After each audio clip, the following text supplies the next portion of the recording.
Good morning, world side of Mara. We guys enjoy my show I made earlier yesterday. Talk about biblical symbols in my Bible. Sorry, in my book and more, right?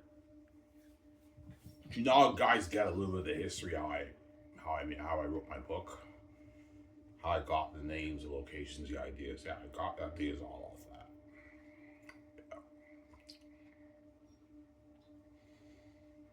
Is it mainly the Bible? Yeah, I got most ideas mainly off the Bible. I got other ideas off Lord of the Rings, Narnia, Star Wars, the game. Yeah, but most of my world building is based off the Bible. But there is some stuff based on other stuff also. Yeah. Sounds Ivan, you really got the name papyri off the papyrus? Yeah, I did. I did, Sam.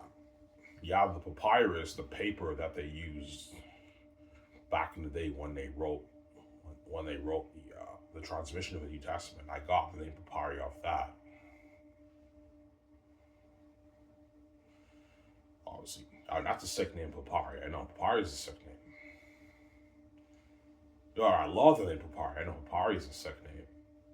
I decided to call him papyri, not papyrus, papyri. Yeah, papyri. Yeah, the farm boy, right? Yeah. When you brainstorm for Xanus on the computer, did you make some changes as you wrote? Of course I did. When I brainstorm, um, did you brainstorm all your characters, Ivan? Yeah, pretty much. I had like 35 something. I had like 35, 40 characters. But as I wrote the story, there were some, like Sirius was supposed to be, I believe, a northern. Initially, when I brainstormed, as I wrote the story, I decided to have him be a southern. Papyri was supposed to be a southern, obviously. But Sirius was supposed to be initially a northern, I believe.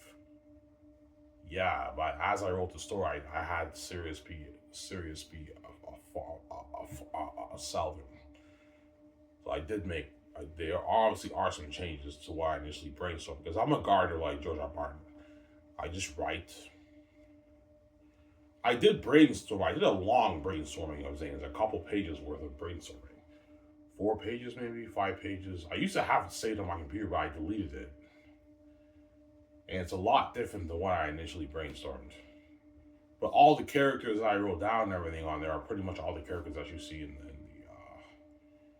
the story. Well, I made some changes as I wrote the story. Does that make sense? Was Eretat a wolf king? Eretat was a wolf king. Faful was a wolf king. Morale was a wolf king. But I had different intentions to the story. It was a bit more simple, my story. And when I wrote Out Volume 2, I decided to introduce the answers. I didn't have the answers in mind when I initially brainstormed things. No, answers were not in mind. But I decided to introduce them in Volume 3 to make the story more powerful. Because I'm a genius, obviously. Yeah. Well, Ivan, you are kind of an architect because you brainstormed it. Yeah, I'm a little bit of an architect. I brainstormed it, Xanus. It took me a long time to brainstorm. It took me maybe an hour and a half to brainstorm it. 2011, but late 2011, I brainstormed Xanus. Though when I wrote the book, it ended up being a bit different than what I initially brainstormed. But I believe Sirius was supposed to be a northern, and I had to be a southern when I wrote the book. Well, let's have this guy be a southern, obviously. And I just let the story grow on me. I ended up writing a masterpiece. Yeah.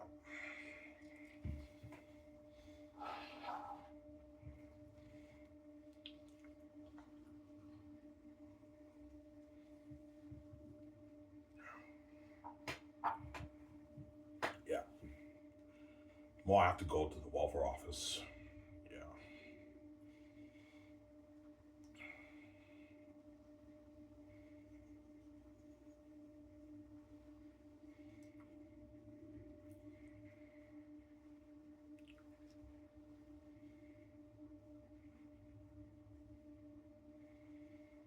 Did you take notes for your chapters for Xanus, Ivan? Yeah, starting in what? Starting after chapter, I don't know, chapter 7 or something like that, I took some notes. Like volume 3, I took notes for brief notes, and I let it guide me. I told you I'm not an architectural writer. Like the way I write is, yeah, like very unique. I did write like a page and a half worth of notes for each of my for chapter 1, chapter 2. When I look at it, it's just a guide to guide me for the story, but I rely on my creativity to tell my story, obviously. As all authors have to rely on their creativity to tell their story. Notes are just there to guide you, have an idea of where you want to take the story, but at the end of the day, you gotta rely on your creative genius to tell your story, your creative mind to tell your story.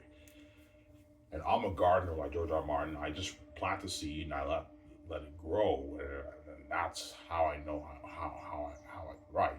I let the story guide me as I write. Just plant the seed, let the story grow on me, and I just follow. I take the story on the direction that I want to take it as the story is growing on me, as I keep writing. I'm a gardener like George R. R. Martin. I'm not an architectural writer. No, I'm not. I'm a gardener. And I'm an unreliable narrator too. Obviously, clearly, as you guys read Xanus, right? As Xanus, when you read the book, you don't. When you read the beginning of the prologue, you don't even know you don't even know anything about the world. I just jump into the story. That's why I decided to do that board video to give you a little background about my world. But now you guys know about the background of my world, though, so you won't be as lost. But when you read the book, you don't.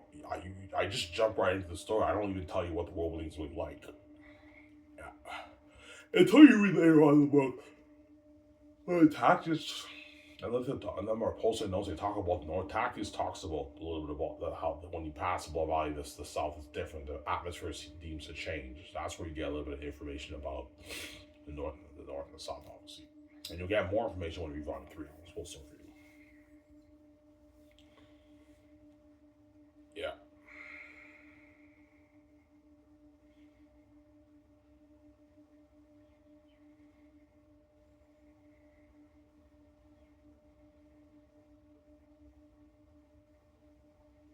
Did I go sleep, Ivan? I was a bit half awake. I had a pretty good rest, pretty good sleep, right? Went to bed at 12 yesterday. Woke up at 9, so I had a good, like, I don't know, 8, 9 hours of sleep. Yeah.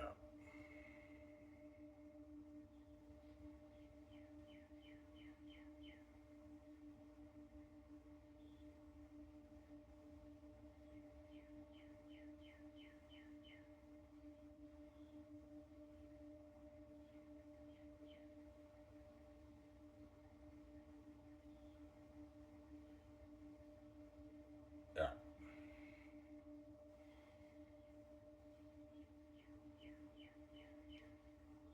All right, when you brainstorm the book, you didn't have the answers in mind. No, no. I started thinking about the answers when I was writing the last chapter of Volume 2. That's when I decided, okay, what if I introduce the ancestors? But by introducing the ancestors, I have to go back in Volume 1 and 2. I have to fix a few things, obviously, to have it more coincide with the story. I have to go back and fix a few things. There were no faces in the sky before. In my initial draft, there were no faces in the sky. But once I started writing Volume 3, wouldn't it be cool to have there be faces in the sky? And then that coincides with Volume 3. I have to go back and drawing board and make some changes, obviously, right? When I rewrote some sections of Volume 1 and 2. Yeah. That's why writing a book's a lot of work, man. Yeah, cross my fingers. I was supposed to work on their Nika yesterday, guys. I didn't work on it, but I will work on it today. But man, will I finish that, man? It's a lot of work. You're looking at probably 150, 160,000 words. I'm only on 16,000 words. Writing a book's a lot of work, man. That's why if I do finish the Nika, I'm only writing the 2 books. After that, I'm done, man. I'm done. I'm not writing any more novels. You're an amazing author. Yeah, I know I am, guys, but writing a book it's fun, but it's a lot of work, man. It's even more work than writing a screenplay. Because screenplays on average are only like 80 pages, 90 pages, 70 pages, 60-page screenplays for movies.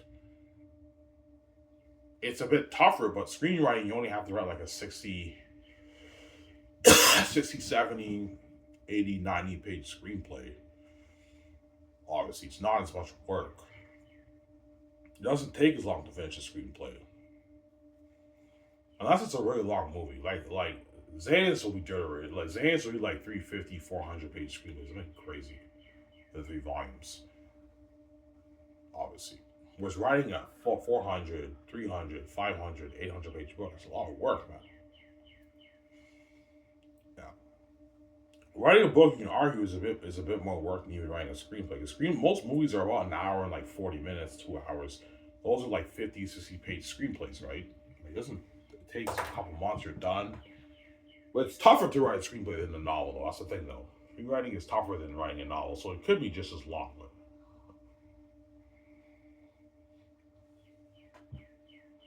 The screenwriting is motion picture, guys, right? Whatever the viewer sees, that's what you have to write. It's all picture, so it's a bit tougher than writing a novel. Yeah.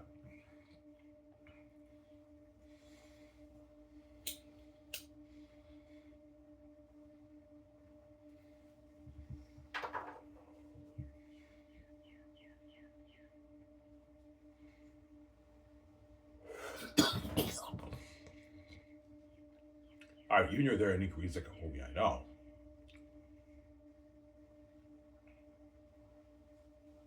It reads like a movie, honestly, there, Nick.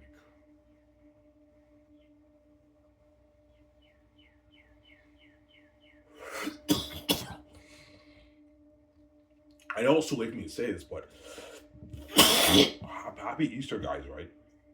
I've got to say happy Easter yesterday. We're celebrating the resurrection of Christ. Supposedly, right? Yeah, happy Easter, guys. Symbolism of me, obviously, right? The resurrection of Jesus, obviously. Yeah. But Jesus was not real. He's a fast, he made a figure in the Bible, right? Yeah. Either Jesus wasn't real or there was some man. The idea of Jesus, there was some man who did claim to be God in the past and they killed him, but he didn't really resurrect. That's the other answer I can give you. And the myth came up about him resurrecting, yeah. Yeah. Sam's wife, you're blaspheming Jesus. Well, Sam, I don't mean to be rude. You know Jesus is not real. You know it's a symbolism of me. There is no Jesus, man. I'm the true God, not Jesus. Like, oh, I am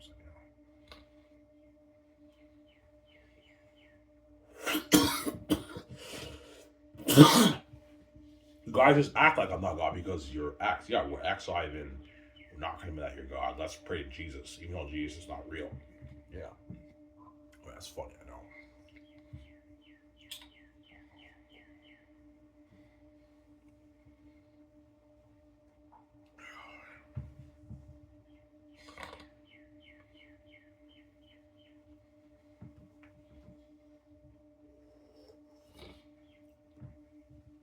Get my 2 beers and smoke after this. Tomorrow I have to go to the office, to the welfare office, so on my way when I get my back, I suppose I'm going to go to the welfare office. And Wednesday, I get 2 days off and I work Wednesday, man.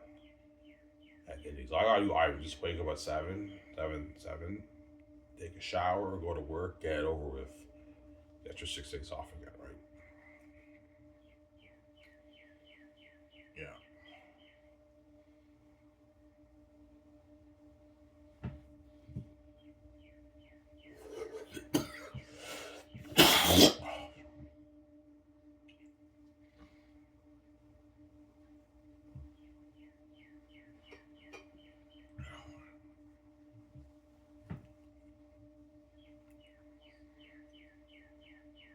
Sorry, guys, I'm drinking alcohol right now.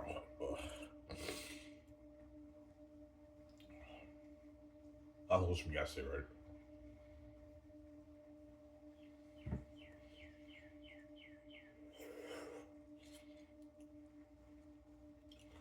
Ivan, do you talk about the veil in the book? The only clue you guys get is when Takis arrives to South. I don't really talk about Takis passing the veil. Well, I might go back and edit it and add it, but I don't really need to add it. All I say is that when he looked at the sky, darkness loom, and you get a clue in that scene after when they meet Cleo, Francis, and Sebastian, when they pass through the valley, and then when they arrive to the south, the 50 men are all shocked, and Takis is like, "Welcome, gentlemen, to the south."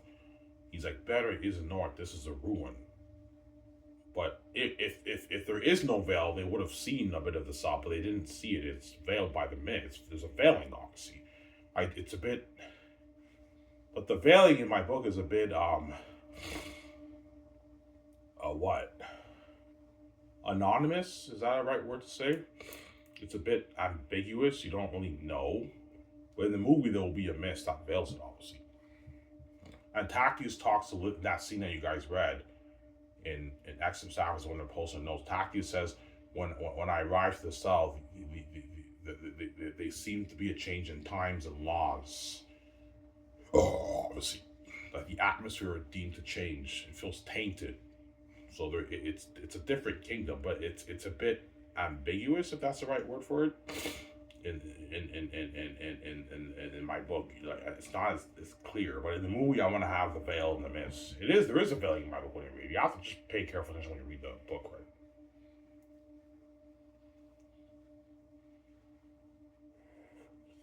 Yeah, knows how the 50 men when they passed above Ali, they were shocked. They were in the, yeah. But if they saw the south from the Blood Valley, then they would be no veil. But there obviously was a veiling. And once they passed the veiling, he's like, "Welcome, gentlemen, to the south." And Dr. Torrance is like, "Better is the north. This place is a ruin. It's nothing like the north or south. It's cursed." And you have like the gray sky, right? Yeah. That's very tough to pull off on screen. Like when it's nighttime in the south, it's like sunset in the north, but you don't see the north from the south. It's veiled. Pure eye, and you have to veil it with mist. You see the horizon of the north, but you don't see the north. It's veiled. That's tough to pull off on screen. That's why I'm putting $1 billion towards Xanus, obviously. Well, I give Peter O'Malley another budget for the movie. And John Howe have to really, and Alan Lee have to really draw. They have to really draw the world and create a beautiful world. They're going to show me different ideas of the veiling, and I'll know which one I like the most, obviously, when we do the concept arts. Yeah.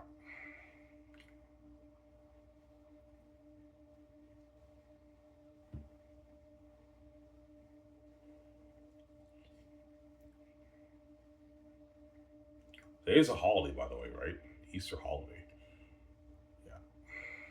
So I get my check either tomorrow or Wednesday. Maybe Wednesday I get like a $130 check from the government, and I get my tax money probably end of April.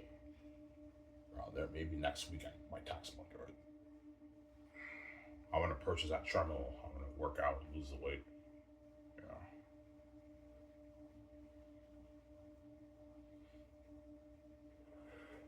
Well, with the pool place, Ivan, the pool place they're doing renovations for like 1 year. I went for like 2.5 months straight, and I stopped going. I lost the will to go because I went for 2 months straight. For 2 months straight, I only lost like 5 pounds because my eating was not the greatest, and I lost the will to go. That's the thing about weight loss. If you work out a lot and you see you're not producing, it can demotivate you to continue working out, obviously. Because of my eating was inconsistent.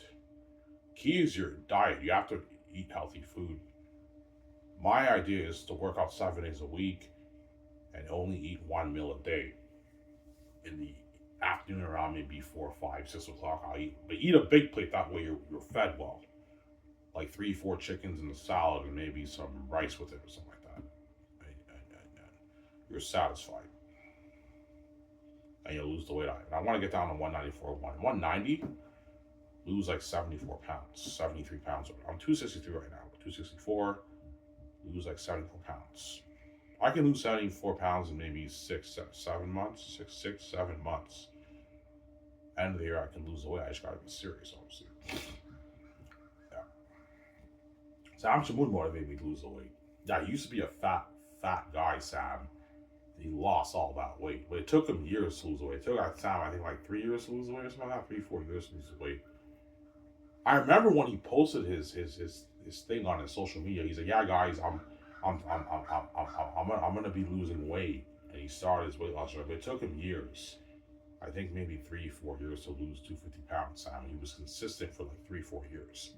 Lost all that weight. Yeah, yeah. Where 70 pounds you can lose in maybe 8 months.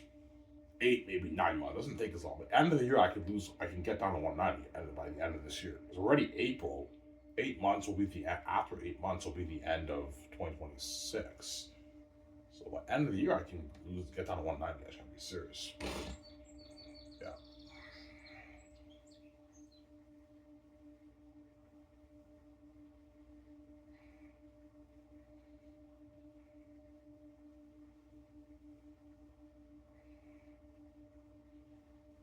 Yeah.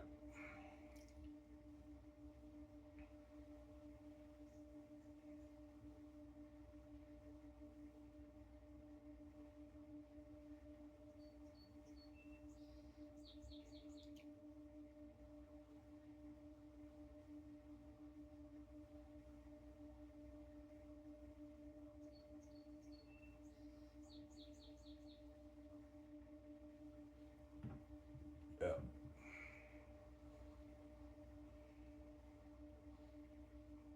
Well, I mean, how do you know the 7 days a week thing works? Because I actually lost like 50 pounds 12 years ago when I was 21. End of 2021, August of 2021. I remember when I was 21 years old. Sorry, 2014. I went on the treadmill 7 days a week and I lost 50 pounds in like 5 months, which means I can lose 74 pounds in a good maybe 7 months, 7 months, 8 months. I could lose the weight. End of the year, I could lose the weight, obviously. And I'll post my transformation on my Sabbath chapter, obviously. You guys will see my transformation. Yeah. We'll be shocked when I'm skinny, right? Just like when I saw Sam when he was skinny, I was shocked. This is a totally different Sam. He's a lot more handsome now than he was when he was fat Sam, right? He used to be fat Sam. Back in APN, he was fat, man. He was really, really fat. Obese, fat. 350 pounds, man. It was huge. Yeah.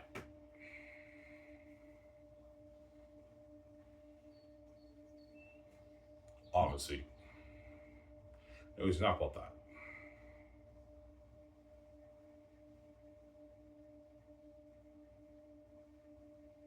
I don't know, you lying, man. It's a whole book really entertaining. Well, guys, I showed you guys many snippets, many long snippets, like the Lithia scene, yeah, 20 years later.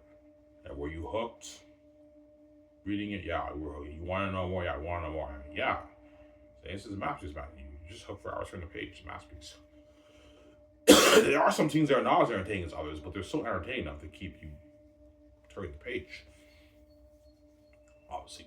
As the scene I showed you when Lithia meets Tactius, obviously, that's not really one of my. Well, it is a pretty big scene because I'm introducing a new character, but it's not one of my most like huge entertaining scenes. But yeah, it's so entertaining enough to keep you hooked, right? Yeah, it's entertaining. Yeah,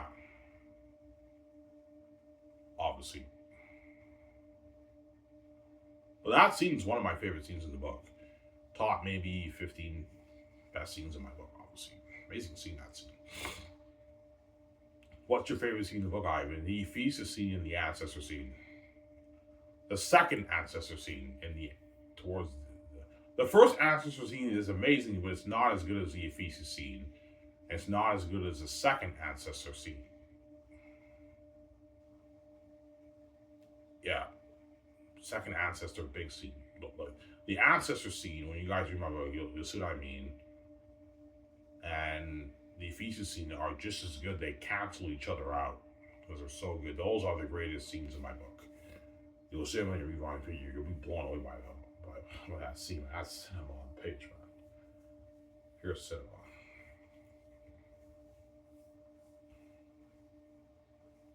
Yeah, it's a masterpiece, man.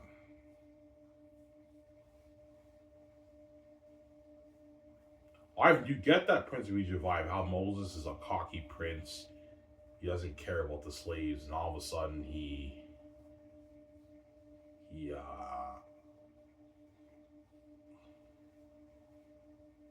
he's a changed man. Yeah, you do get that vibe a little bit in this. Takis is a cocky, arrogant prince when he's a kid. Even when he's adult, 22 years later, when he's 30, he's a cocky, arrogant prince. He comes onto the cell, he's a cocky, arrogant prince. Then once he gets thrown in a dungeon, that's when he becomes a little bit more mature and he has more sympathy towards the Southerns. Obviously, him being thrown in a dungeon humbled him.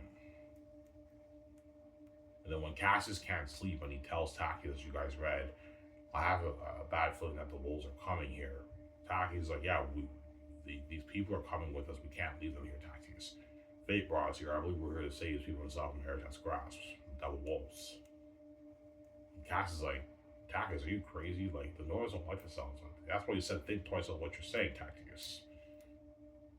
Cassius told him that. He's like, no, Cassius, that's an order. He's like, as you say, Your Highness, he has to listen to me. He's a prince. Yeah. Obviously. But when you read Volume 3, that's when Tactius is mature, man. He's a changed man. That's why it's a masterpiece, man. He's not that cocky, arrogant. Well, he still has a little bit of that arrogance, cockiness in him, obviously. You'll see that when you read Volume 3, but he's mature now, man. He's matured. He's a matured man. And he actually cares about the Southerns. Yeah. And in Tactius caring for the Southerns, that makes Cassius and Tessitonians become a bit more mature too with the Southerns too. Obviously, you'll see what I mean. But when they arrive to the walls, I won't spoil the story for you. Because the Northerners don't like themselves, you have a huge dispute.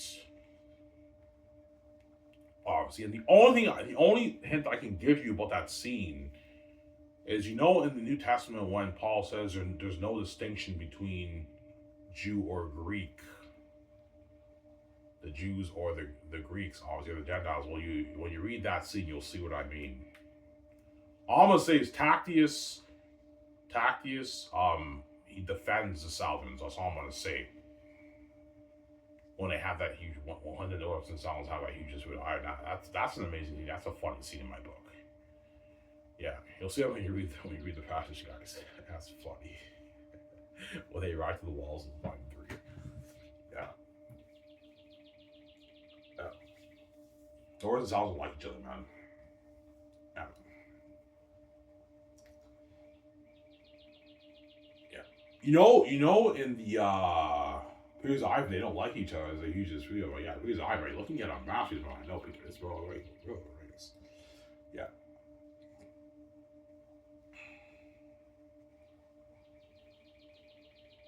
Yeah.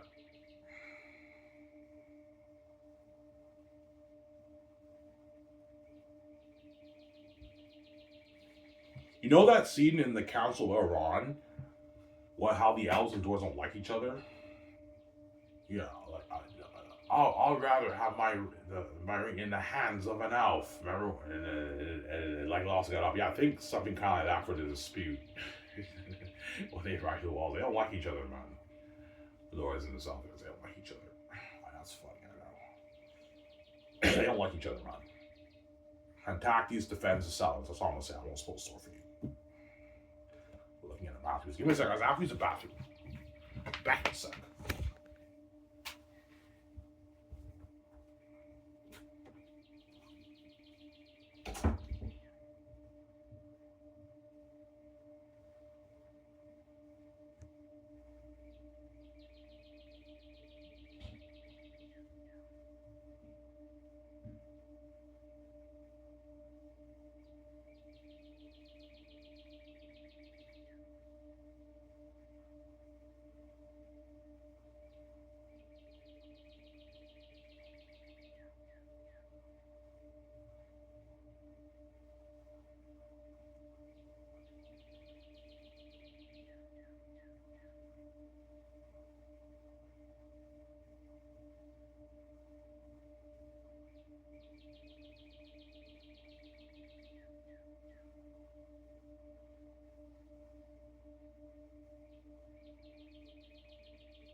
guys. I have to use the bathroom. What'd you, Ivan? I had to take a dump. Gross, I know. I had to take a dump, a big dump. Let's see.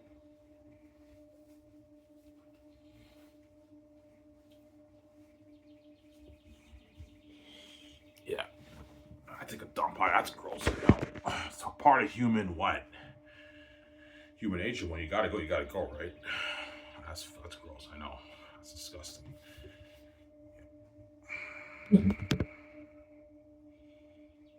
Yeah. So I've in that scene when they're posting the notes, and they talk about Taki's talks moms, they're excited to see the North. Yeah, they are. And that's why you do get some Jesus symbolism, obviously. And Takis tells them some stuff about the North. He's like, my southern friend. He's like, once you visit the North, you're gonna love it there. I have a castle, there's a waterfall, there's a horse race, you're gonna love it there. And everything. That's why it's a pop. He was like, yeah, I've been, yeah, my southern friends, once you see the North, I'm like, yeah, he's like, holy shit, that's not even the main plot of the story, guys. That's the subplot of the story. It's a powerful story when you read it. Yeah. Every Southern's dream is to live in the North. But the path there is dangerous, and the Northerners don't like them, obviously, right? They're not welcome in the North, the Southerns.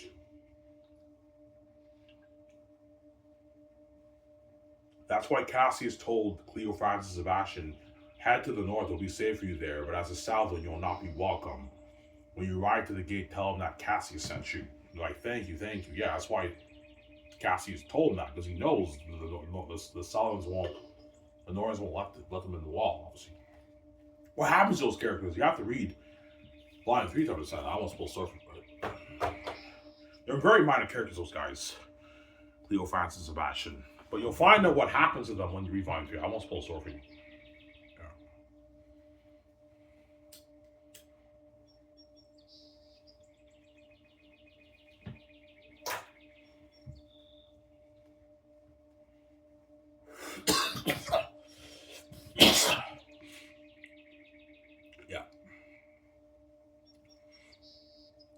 When the Southerns arrive to the North, are they dancing? Yeah, they dance and they're giving praise when they enter the North, when they pass the veiling. I don't really talk about the veiling. When they pass the veiling of the Blood Valley and they enter the North, they jump, they dance and everything. Yeah. And a spoiler alert, Lithia is like, we're in the North, Father. We're really in the North. We're in the North, Father. You know what I'm saying? And they dance, the Southern people. That's why it's a powerful story, man. He was like, Ivan, they dance and give praise. Oh my God, he's like, holy shit, man, this is a massive. This brother ain't no brother. Alright, seriously, man, this is a massive, man. How'd you come up with this story? I don't know if you're gifted. Man, this is better than Jared Tolkien's Lord of the Rings, Ivan. Like, yeah, Jared Tolkien has deeper world building and everything, deeper history and everything, but your story's better, Ivan. It's more powerful than Lord of the Rings. I know, Peter. All right, this is Lord of the Rings. No, we Lord of the Rings. Ivan, can I get more of that? I'm like, no, Peter, I'm not paying for money. You creepy. Can I get more of that? I'm like, no, man, I'm not paying for money. You guys are greedy pig, man. This is enough. I'm just betting that's not money for me. I want to make a shot of that. I know you want to make a shot of that, guys. I'm not paying for money. Sarah?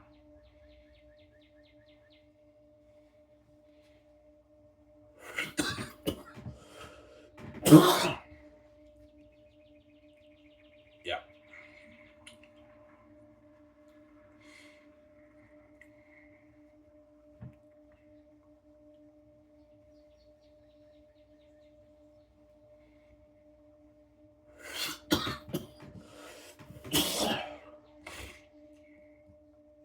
Yeah. Why do all the Sapiens make it to the North? No. Some of them die in the cavern. You'll see that when you read the line through. And Cassius knew not all of them would make it. He's not stupid. He knew about the bats. That's why he looked at the children. He's like, yeah, some of these children here will not see the North. They're not going to see. They're not going to see Xanus. They're not going to see my heavenly kingdom, as you guys read. And Eli was like, "Oh, I'm gonna miss this place, my home, because all his sacred traditions and everything are all from there, right?" Obviously. And then Cassius covers him. He's like, "Feel no regret, leader. For a wonder you shall behold the northern Xanus." And that comforted Eli. That gave him comfort. You're gonna be in a better place, Eli. Even though Sapphius is beautiful, this place is in the cursed south where the devil wolves live. We're gonna get you out of here, and you're gonna be in a better place in our heavenly. You're gonna live with us in our heavenly kingdom where we're from. We're northerns. You're gonna live in Takis' heavenly kingdom, which is far more beautiful than the Sapphius. Obviously, he was like, "Holy shit, man! Feel no regret, leader." Oh my god, he's like, "Holy shit, I really get a max." I know, man. This is not even the main plot of the story. This is a subplot item. A big subplot. Yeah, it's a subplot that guys. Yeah, it's still powerful, right? That's why Xanus is a masterpiece, man. Who's yeah, man? This is better than Lord of the Rings. My Lord of the Rings, I don't think it's Lord of the Rings.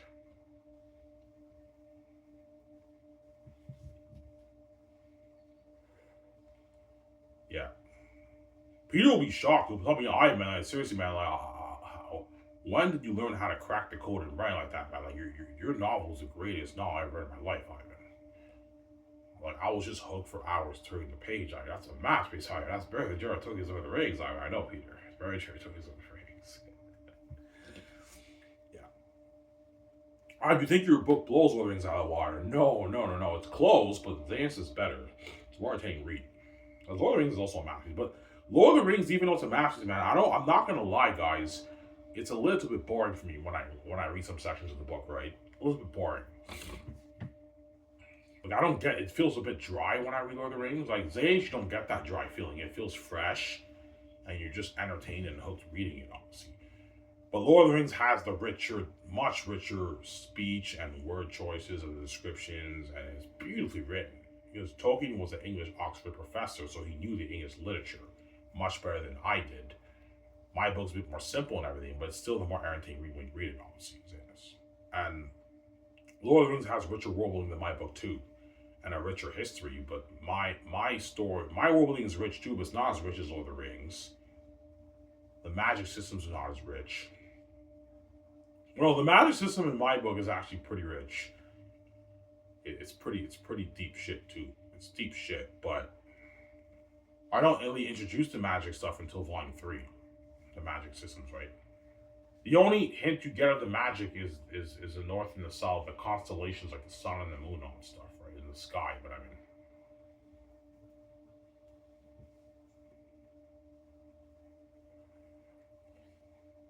yeah.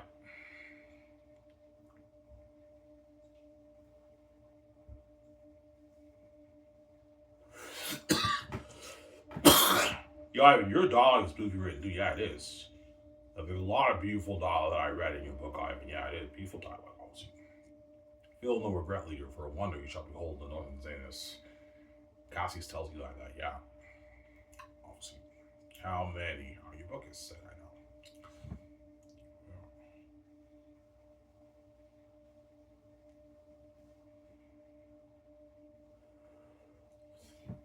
Yeah.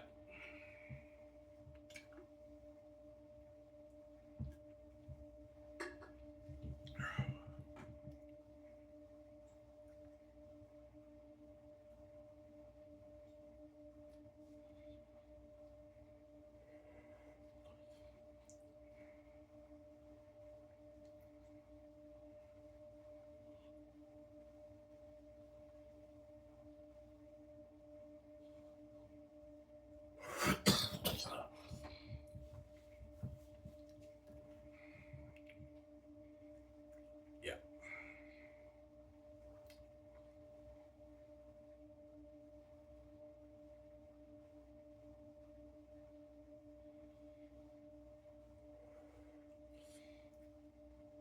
All right, well, the bats minor characters, yes. The bats are not the main villains of the story. No, it's the wolves. Bats are minor characters. But the cavern scene's amazing when you read it. I won't spoil the story for you. Yeah. They're minor characters, though, the bats. Thesis is a minor character, too. Heritat's the main villain of the story, right? Not Ephesus. Yeah.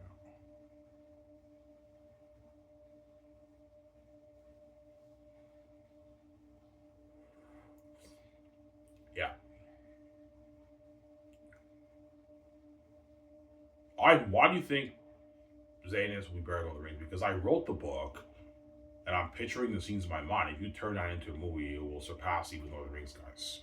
It's a deeper, more powerful story. Peter will even tell me, "Yeah, man, this will beat up Lord of the Rings." Remember that scene? Remember that speech that Sauron gave to the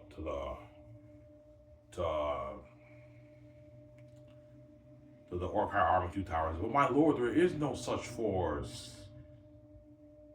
When Wormtongue said that, and you have da da da da,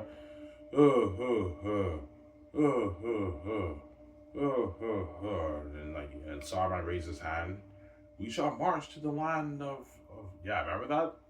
Well, imagine Eretai giving a speech to an army double that size, and they're devils. In Barak, we shall march to the land of Saphis and kill the humans. And like you have a 20,000 demonic army, guys. Like the documentary I showed you.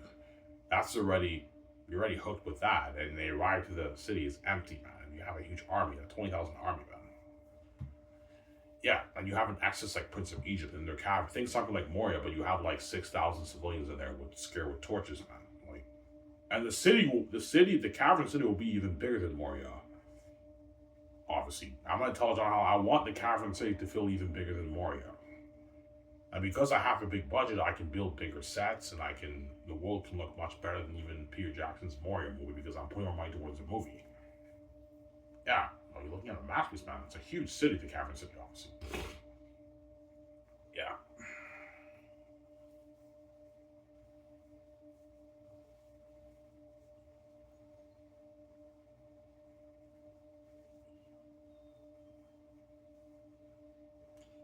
Where does the battle take place? In the caverns. There's a battle in the cavern city. Yeah, and Takis and them are on horses and everything in the city. It's a huge city. It's bigger than even what you see in Moria. Because Peter was limited with his budget. Don't forget that. Like the Moria looked amazing in the movie, but my world for the cavern city, the Gilead's cavern city, will be much better than even Peter Jackson's Lord of the Rings Moria scene. Because I'm putting more money towards the movie. Like, duh, it'll be better. People, yeah, I even think Moria on steroids for your world, man. It'll look something amazing. A huge city, obviously. Yeah.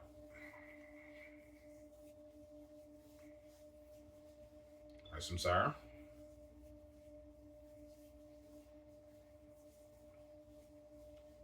Yeah, man. That's why I say it's for a masterpiece, obviously.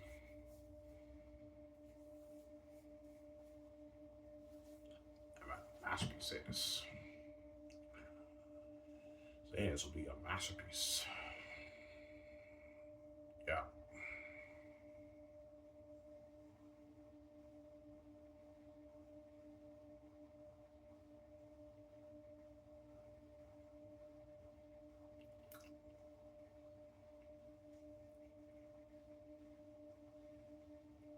Ivan, is there magic systems in your book? Yes, there is. There is. Yeah. You have to read volume 3 to see what I mean. Yeah.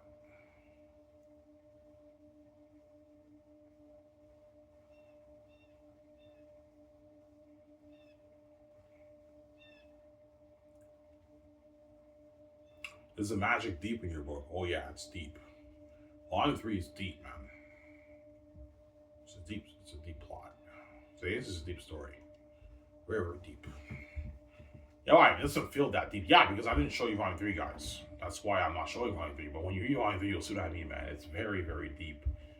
The plot of Xanus. It's deep, man. It's deep shit. Xanus won't read it. It's deep with Lord of the Rings, guys. Lord of the Rings might have a better, richer history, richer world and everything, but the plot of Xanus is even deeper than Frodo destroying the One Ring. It's deeper than that. It's deeper than Sauron. The Sauron. Sauron's not even really the main villain of the story. The main villain of the story is the Ring. That's connected to Sauron. Now, the Ring is pretty much the main villain of the story. It's not really Sauron when you read the books and when you watch the movie, obviously. And there is no Eye of Sauron in the books.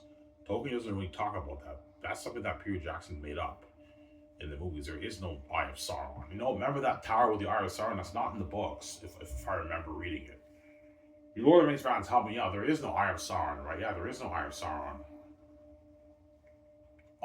The way Peter portrayed it in the movies, Peter made that up. The real villain of the story is pretty much the ring. The ring possesses you, and it's evil. The ring, and Frodo has to destroy it to rid the world of the evil and rid the world of Sauron, obviously. But Xanus is a more powerful story than that. More powerful story than Frodo's Throne. People tell me, yeah, Ivan, your Xanus story is a more powerful story than even my Lord of the Rings. I mean, yeah, it's more powerful than Lord of the Rings, Peter. Yeah.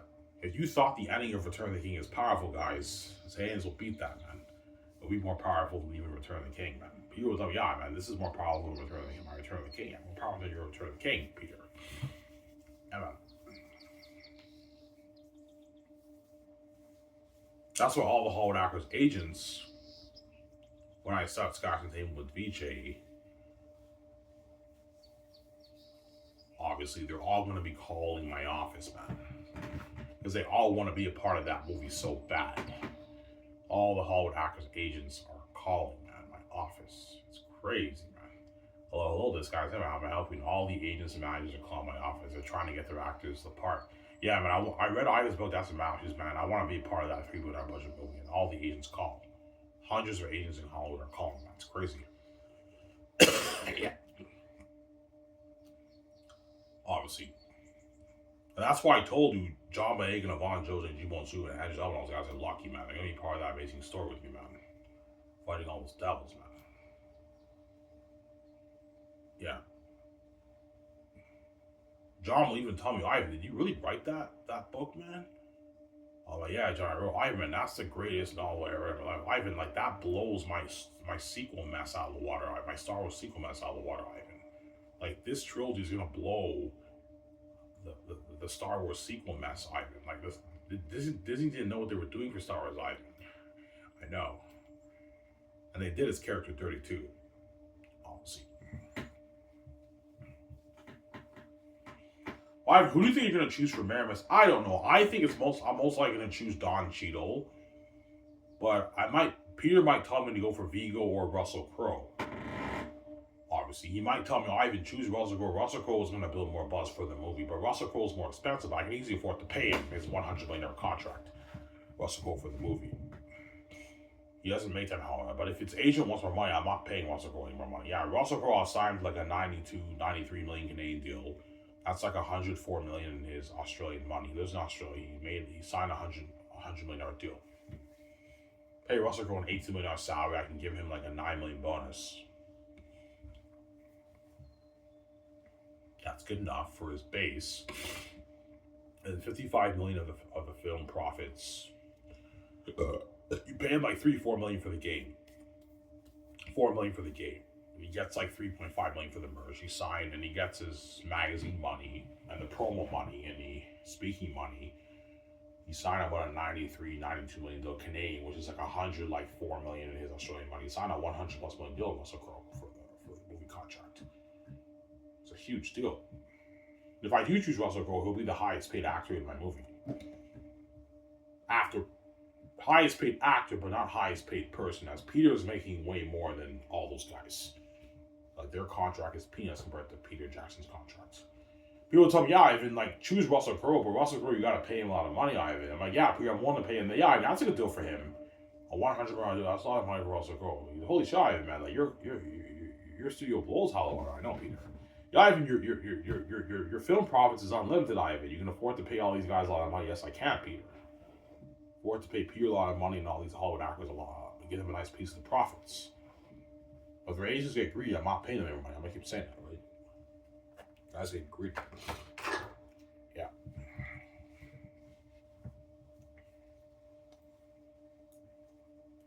Who are you thinking of for Baramis? I don't know. The servant Baramis? I don't know, man. I have no idea. I don't know. Baramis is servant, right? Yeah. Now, someone tells me I'm going to go for Don Cheadle for Maramis, the captain of the archers. He's cheaper. And Vigo's good too, but Vigo will be almost 80, man. He's getting old, man. That's the thing. He was like, yeah, he's getting old. Yeah, he's not as young as he was in Lord. He's like 40 years older than he was in Lord of the Rings, man. Lord of the Rings Viggo was like 40. Now he's like 77, 78. By the time he does the movie, he'll be like 80, man. He can still film the movie, but he can't do the things he used to do when he filmed Lord of the Rings. Viggo will tell me, yeah, my body's kind of done. I can't do the stuff I did in Lord of the Rings, Ivan. Viggo will tell me that. He'll work his ass off for me, but he won't be able to do the stuff that he did in Lord of the Rings because he's older. But Viggo will want to be a part of that movie too, man. Yeah, man. All the Hollywood actors are gonna want to be a part of that Xanus story. Yeah, I want to be a part of that fantasy, amazing story, man. That's deep, man. Yeah, it's a deep, amazing story. All the Hollywood actors will call my office. It's crazy. They want to be part of that story.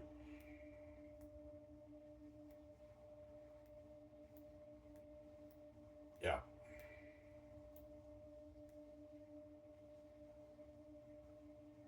Or with Papyri. Avon Joje is my first choice for Papyri. Then you have Dev Patel, obviously, and then Timothy Chalamet. But Timothy Chalamet will build more buzz because he's an A-list actor. But I have to pay him more money. Like Preston Sarah. Yeah. He's worth like $25 million now. By then, Timothy Chalamet might be worth maybe his $40 million by then. So I can match his contract with Viggo's or Don Cheadle for the movie. Pay him like 10.2, and you give him like 16, 17 million royalties. He doesn't make that in Hollywood.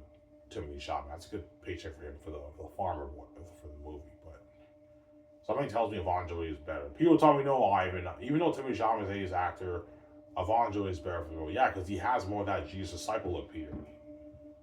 That's why I think he's best for the role. And Dev Patel too. Timothy Chalamet doesn't really have a little bit of the Jesus disciple look, but Avon Joji and Dev Patel have that Indian, Persian, Arab look, Middle Eastern look. That's why they're really good for the movie. Because I see what you're saying. You want to kind of have that Jesus disciple look. Yeah, Peter. Yeah, Ivan. Choose Avon Joji or Dev Patel. Timothy Chalamet will be more buzz. He's a better actor, but he's a bigger actor. But he's not as good for the role. He's a better actor than those guys. And he's bigger with more buzz, but for the movie, I think the other guys are better for the role. But, I mean, you can have those guys compete for the role, obviously. Or for the part. That makes sense? Yeah.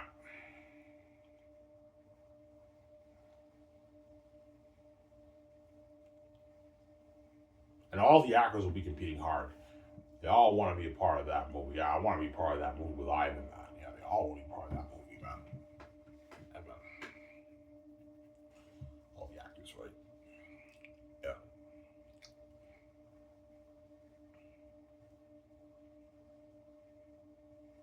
Yeah.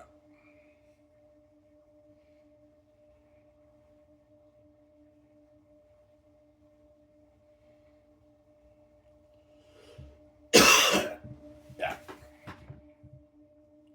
Will Mel or Peter be the boss movie? Yeah, they will. They answer to me in VJ, but they're the boss. I'll give Mel full power for the movie. I'll give Peter full power for the movie. Obviously.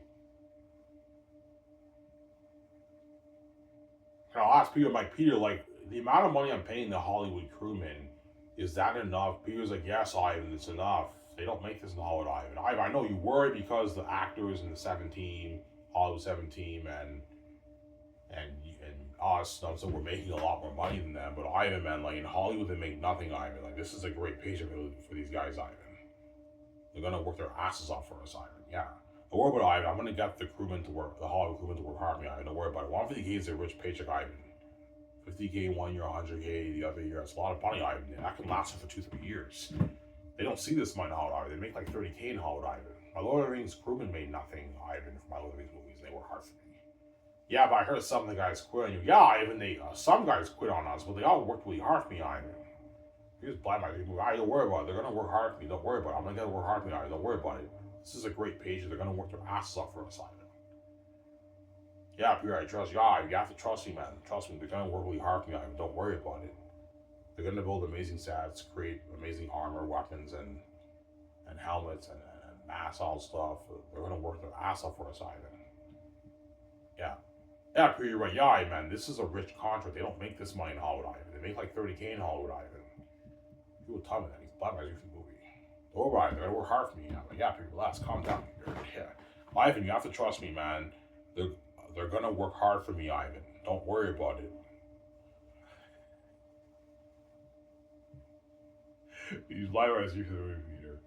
That's funny, I know. Yeah, he's black guys for the movie, Peter. But he's right though. The Hollywood crewmen don't make 150K in Hollywood. They make like 30K in Hollywood. So if you pay the 150K, Ivan, they're gonna work their ass off. Well, yeah, and Ivan, you're also spoiling them with all eat buffet. And you're gonna do that's not give right, Ivan. They're gonna work hard for you. They don't make this in Hollywood, Ivan. Trust me, Ivan. They're gonna work their ass off for us, Ivan. It's dirty ass work, but they're getting paid, Ivan. They don't make this in Hollywood, Ivan. Yeah, I know, Peter. Yeah, you have to trust me, Ivan. They're gonna work hard for me. Don't worry about it. Peter, chill. Bye, Peter. Yeah, that's funny. That's why Xanus will be the greatest fans on I'll be the greatest which is remain. Even better than Peter Jackson will rings. So we close, but we bet, obviously. Anyways, guys, this is where guys all the shows. I'm Aaron saying out. Peace out, guys. Hope you guys lose the show. Power in America. Peace out. Oh, hey, I'm sorry.